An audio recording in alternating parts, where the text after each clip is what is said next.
Hey friends, it's Brandon for Be Positive, and today I'm coming to you with a little throwback.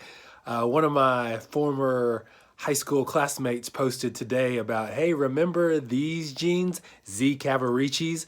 And they were definitely a trend back in the 80s and the 90s, but they were pretty pricey. And so some of the comments were like, yeah, I remember. And some were like, yeah, I had a pair. Some were like, hey, I couldn't afford that. But I remember it was a trend that got really popular.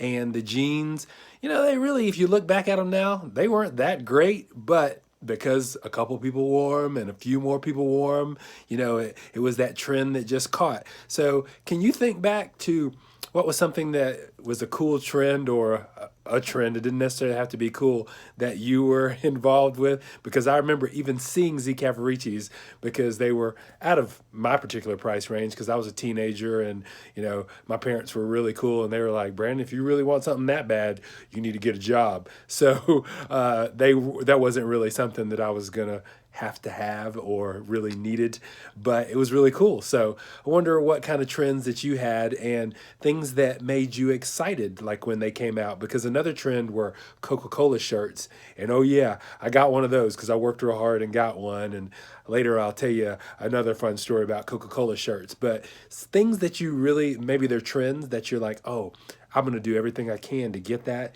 And then you get it and maybe you enjoy it. So tonight, a little throwback of Z Cavaricci jeans. And hey, you can feel free to comment or share what are some trends when you were growing up that kind of made you excited and got you pumped.